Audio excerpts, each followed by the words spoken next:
बहुत समय पहले राकेश और मीना एक छोटे से शहर में रहते थे। उनको एक रमन नाम का बेटा और रीना नाम की बेटी थी। राकेश और मीना दोनों जॉब करते थे और उसी कारण वो दोनों अपने बच्चों को कभी भी वक्त नहीं दे पाते थे। इसीलिए उनके बच्चे भी पढ़ाई में बहुत ज्यादा कमजोर थे। एक दिन स्कूल के प्रिंसिपल राकेश को कॉल करते हैं और राकेश से, राकेश, आपके बच्चों का पढ़ाई में बिल्कुल भी ध्यान नहीं है। उनको इस साल बहुत कम मार्क्स मिले हैं। अगर अगली बार भी ऐसा ही हुआ तो मैं दोनों को स्कूल से निकाल दूंगा। सर, हम दोनों जॉब करते हैं, इसलिए हम दोनों उनको वक्त ही नहीं दे पाते, लेकिन मैं आगे ध्यान रखूंगा। राकेश स्कूल से घर आते ही बच्चों को डांटने लगता है कि तभी मीना, क्या हुआ, क्या कहा प्रिंसिपल ने, और आप इतना डांट क्यों रहे हैं बच्चों को? रमन और रीना का रिपोर्ट कार्ड मिला है, ये देखो, दोनों को कितने कम मार्क्स मिले हैं। और अगर फिर से ऐसे ही मार्क्स मिले तो इनको स्कूल से निकाल दिया जाएगा। बच्चों, मैं ये क्या सुन रही हूँ? आप दोनों पढ़ाई क्यों नहीं करते? मैं हर रोज तुम लोगों को बता कर जाती हूँ कि पूरी पढ़ाई किया करो, समझाती हूँ ना? मीना, उनको डांटने से कुछ नहीं होगा। मुझे लगता है तुम अपना जॉब छोड़ दो और बच्चों पर ध्यान दो। क्या ये तुम बोल रहे हो राकेश? मैंने शादी करते वक्त ही तुम्हें बताया था कि मैं अपनी जॉब कभी नहीं छोड़ूंगी और आज भी मेरा वही फैसला है। मीना, लेकिन बच्चों की तरफ ध्यान कौन देगा? हम दोनों इतनी देर तक बाहर रहते हैं, उन पर भी थोड़ा ध्यान देना चाहिए ना? तुम कल ही उनके लिए नई ट्यूशन देखो और वहाँ पर जाकर वो पढ़ाई करेंगे, लेकिन मैं अपनी जॉब नहीं छोड़ सकती। तुम्हें जो सही लगे वो करो, मुझे कुछ नहीं पता। मीना गुस्से में अपने रूम में चली जाती है और दोनों बच्चे भी रूम में चले जाते हैं। तभी रमन, रीना, हमारे मम्मी पापा का तो हमारे लिए वक्त ही नहीं है, लेकिन हम दोनों हमेशा एक दूसरे के साथ रहेंगे, एक दूसरे का साथ देंगे। हाँ भैया। दोनों भाई बहनों को बहुत बुरा लगता है। वो एक दूसरे के गले लगते हैं और थोड़ी ही देर में वो अपने अपने बेड पर जाकर सो जाते हैं। अब एक दिन रीना अपने पापा से, पापा, अगले हफ्ते हमें छुट्टियाँ लग जाएंगी, तो हम चाहते हैं कि कुछ दिन दादा दादी के पास रहने जाए। आप हमें छोड़ दो ना वहाँ पर। ठीक है बेटा, अगर रमन भी तैयार है तो मैं तुम दोनों को अगले संडे ही छोड़ कर आता हूँ। बेटा, लेकिन तुम दोनों रहोगे ना दादा दादी के पास? हाँ माँ, आप स्कूल शुरू होने से पहले हमें लेने आ जाना। ठीक है। अगले ही संडे राकेश और मीना बच्चों को लेकर गांव में जाते हैं। बच्चे भी अपने दादा दादी से मिलकर बहुत ज्यादा खुश थे। बच्चों को छोड़कर राकेश और मीना शहर वापस आ जाते हैं। अब बच्चे अपने दादा दादी के साथ मजे से रहने लगते हैं। उनके आसपास के बच्चों के साथ जान पहचान हो जाती है और वो उनके साथ खेलने लगते हैं। खेलते खेलते एक दिन रीना और रमन गांव में घूमने जाते हैं। तभी उन्हें एक बहुत पुराना मकान दिखाई देता है। तो रमन रीना से, अरे रीना, ये देखो कितना पुराना मकान है, चलो हम अंदर जाकर देखते हैं। नहीं भैया, ये तो घर देखकर ही मुझे बहुत डर लग रहा है, मुझे नहीं आना अंदर। अरे डरो मत, मैं हूँ ना साथ। वैसे भी ऐसा मौका हमें फिर कभी नहीं मिलेगा। ठीक है, आप कहते हो तो चलिए। रमन और रीना दोनों दरवाजा खोलकर अंदर घुसते हैं तो अंदर से कुछ बच्चे और टीचर की आवाज सुनाई देती है। वो अंदर जाकर देखते हैं तो सामने का नजारा देख डर जाते हैं। वहाँ पर उन्हें एक चुड़ैल टीचर भूतिया बच्चों को पढ़ाती नजर आती है। वो दोनों बहुत डरे हुए थे कि तभी भूतिया टीचर बच्चों से, आओ आओ रमन, रीना, अभी क्लास शुरू होने वाली ही है, चलो क्लास में जाकर बैठो। लेकिन हम कैसे? रमन और रीना इतने ज्यादा डर जाते हैं कि डर के मारे वो वहाँ से भाग ही नहीं पाते और उन भूतिया बच्चों के साथ पढ़ने लगते हैं। भूतिया टीचर भी बच्चों को बहुत मन लगाकर पढ़ाती है। रमन और रीना भी बहुत मन लगाकर पढ़ते हैं और उनके पास से अपने सारे डाउट्स भी क्लियर करवाते हैं। शाम को उनके स्कूल खत्म होते ही भूतिया टीचर, बच्चों, कल भी वक्त पर स्कूल पहुंच जाना और हाँ, एक बात का ध्यान रखना, किसी को ये बात पता ना चले कि तुम यहाँ पढ़ाई करने आते हो, नहीं तो तुम्हें कोई यहाँ नहीं आने देगा। रमन और रीना बातें करते करते और खेलते खेलते घर पहुँच जाते हैं तो उनकी दादी, अरे बच्चों, कहाँ पर थे दिन भर? पूरा दिन खेलने में गुजारते हो। दादी, हम तो यहीं पर थे। हम बच्चों के साथ खेल रहे थे। घर पर बताकर जाना चाहिए बेटा, हम कितने चिंता में पड़ जाते हैं। अब रात के समय खाना खाकर दोनों बच्चे सो जाते हैं। दूसरे दिन सुबह जल्दी उठकर नहा धोकर तैयार होकर वो दोनों दोपहर होने का इंतजार कर रहे थे। अब दोपहर होते ही दोनों बच्चे खेलने जा रहे हैं, ये बताकर भूतों के स्कूल में जाते हैं।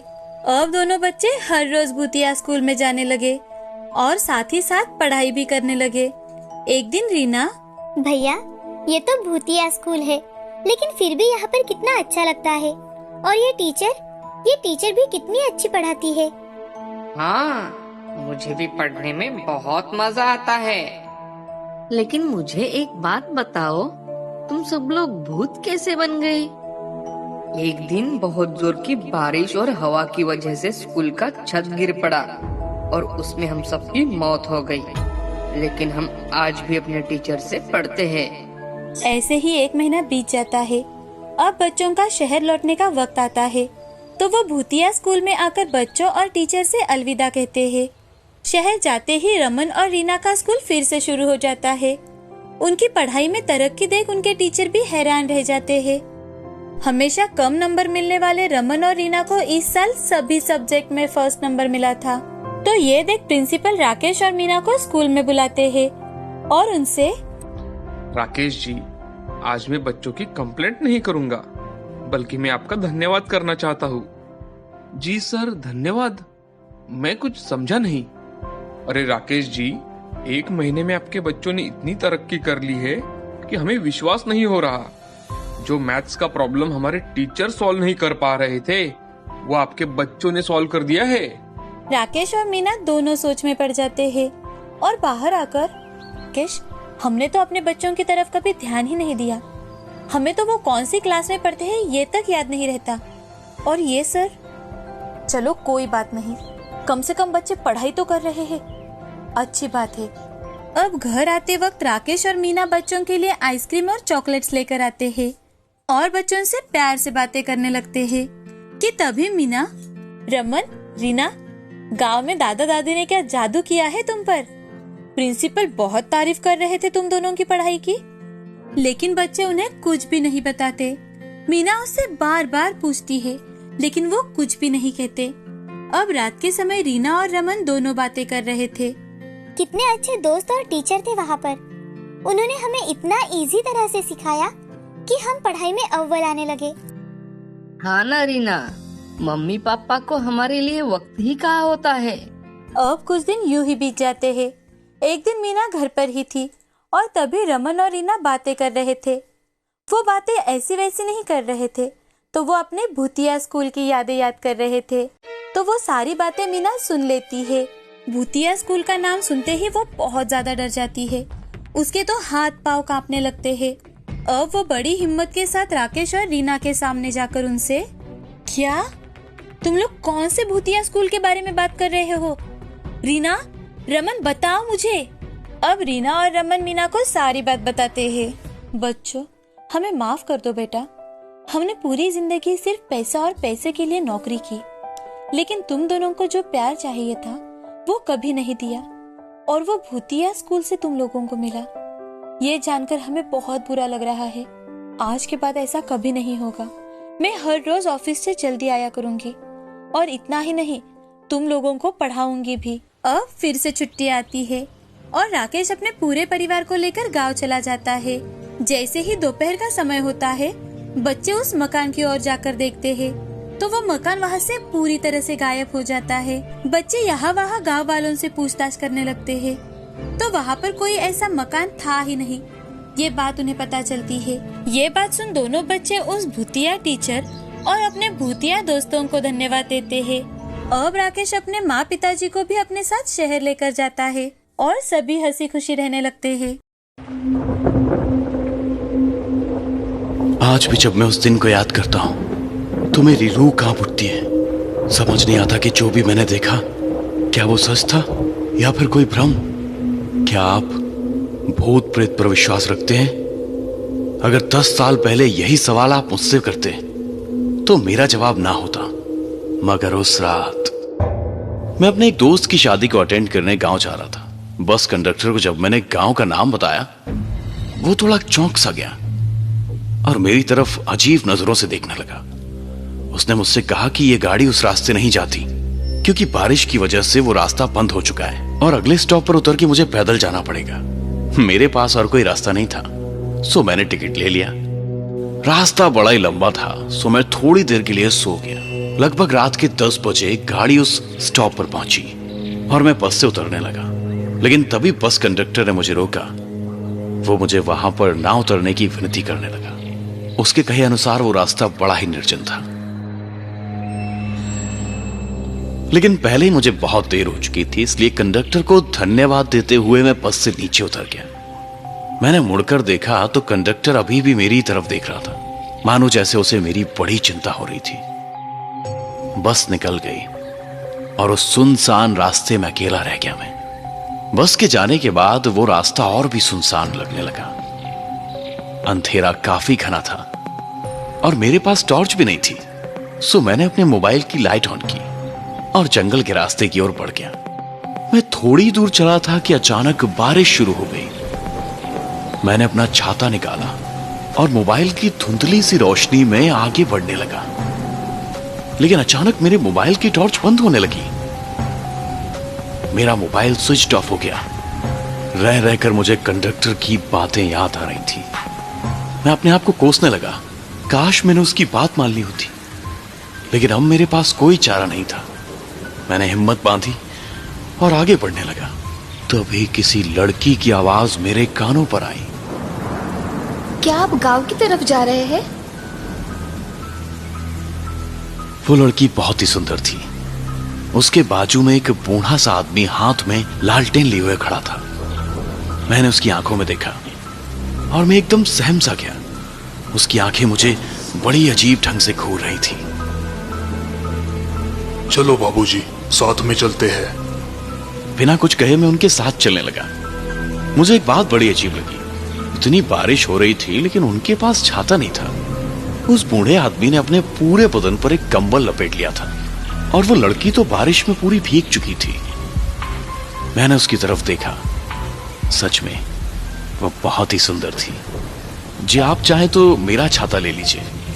मैंने उस लड़की से गुजारिश की। जी नहीं, उसकी कोई जरूरत नहीं। और इतना कहकर वो मेरे पास आई और मेरे साथ एक ही छाते में चलने लगी। सच कहिए तो मुझे ये रात बड़ी अच्छी लगी थी, लेकिन जैसे ही छाता पकड़ने के लिए उसने मेरे हाथों को छुआ, मैं चौंक गया। क्या हुआ? उसने मुझसे पूछा। जी जी, वो आपके हाथ बहुत ही ठंडे थे। लड़की मुस्कुराई। जी हाँ, वो आज बारिश बहुत ज्यादा है ना, शायद इसलिए। उस खूबसूरत लड़की के साथ एक ही छाते में चलते हुए मैं रोमांचित हो रहा था। अब गांव नजदीक आ गया था। मुझे दूर से घरों में जलते टिमटिमाते हुए दियों की रोशनी नजर आ रही थी। मैं उस रास्ते से आगे बढ़ा, लेकिन मैंने देखा कि वो लड़की और वो बूढ़ा आदमी एकदम से रुक गए। क्या हुआ? आप रुके क्यों? मैंने उससे पूछा। आप गांव में नहीं आने वाले? जी हम गांव नहीं आते, हमारा लॉज है यहाँ पर। कभी वक्त मिले तो आइएगा जरूर। उस लड़की के हाथों में छाता देके मैं आगे बढ़ा। अचानक मुझे याद आया कि मैंने उस लड़की का नाम तो पूछा ही नहीं। अपने आप को कोसता हुआ मैं पीछे मुड़ा और मेरे पांव तले जैसे जमीन खिसकी गई। वहां पे कोई भी नहीं था। मैं आंखें फाड़ फाड़ कर देखने की कोशिश करने लगा। अचानक फिर से बिजली कड़की और फिर जो मैंने देखा, मैं आज तक उसे भुला नहीं पाया हूं। उनकी आंखें, उफ, उसमें तो जैसे जान ही नहीं थी, लेकिन फिर भी वो मुझे ही घूर रही थी। चेहरा सफेद, मानो जैसे उनका खून ही सूख चुका हो। वो मेरी तरफ देखकर मुस्कुराई। उसके सारे दांत सड़ गए थे। हमारा लॉज है यहाँ पर, कभी वक्त मिले तो आइएगा जरूर। मैं आपकी राह देखूंगी। उसकी आवाज मानो किसी कब्र से आ रही हो। इतनी भयानक थी, मेरे हाथ पांव कांपने लगे। मुझे उस कंडक्टर की बताई हुई बात याद आ गई। उसने मुझसे कहा था कि रास्ते में अगर कोई पुकारे तो रुकिएगा मत। इतनी बारिश में भी मुझे पसीना आने लगा। और फिर अपनी जान हथेली पर रखकर मैं वहां से भाग निकला। पता नहीं मैं कितनी देर भाग रहा था। गांव में पहुंचते ही मैं बेहोश होकर गिर गया। उसके बाद क्या हुआ मुझे नहीं पता, लेकिन 2 दिन बाद मुझे होश आया। तब मेरे दोस्त ने मुझे बताया कि पिछले 2 दिन से मुझे तेज बुखार था और मैं अपनी बेहोशी में अजीब अजीब बातें बड़बड़ा रहा था। मैंने अपने दोस्त को उस रात क्या हुआ वो सब बात बताई, जिसे सुनकर मेरा दोस्त भी घबरा गया। उसने मुझसे उस गांव में घटी हुई एक हकीकत बताई, जिसे सुनकर मेरे रोंगटे खड़े हो गए। वो कहानी कुछ इस प्रकार थी। उसी गांव में एक लॉज था, जिसे एक बूढ़ा आदमी और उसकी नातिन दोनों मिलकर चलाया करते थे। कुछ साल पहले शहर से कोई लड़का उन दोनों के लॉज पर रहने के लिए आया था। वो दोनों एक दूसरे से प्यार करने लगे। लड़के ने लड़की से शादी का वादा किया और फिर वो शहर चला गया। वो लड़की उसके लौटने की इंतजार की राह देखने लगी, मगर वो लड़का लौट कर कभी नहीं आया। गांव के लोग अब उस लड़की का मजाक उड़ाने लगे, उसे तंग करने लगे। उनका लॉज बंद हो गया। वो बूढ़ा आदमी और लड़की दोनों ही अब अकेले पड़ गए। लड़की का हाल तो बहुत ही बुरा था। वो अब पागलों जैसे बर्ताव करने लगी थी। उस बूढ़े से अपनी नातिन का यह हाल बर्दाश्त नहीं हुआ। एक रात को दोनों जंगल की तरफ निकल पड़े और एक पेड़ से लटक कर उन दोनों ने आत्महत्या कर ली। उस तूफानी रात में मैं जिस लड़की और उस बूढ़े आदमी से मिला, ये वही लोग थे। आज भी जब मुझे वो तूफानी रात याद आती है तो मैं चैन से नहीं सो पाता। अब आप ही बताइए, उस रात जो भी मैंने देखा या फिर महसूस किया, वो सच था या फिर मेरा भ्रम? आपको क्या लगता है, क्या भूत प्रेत सच में होते हैं?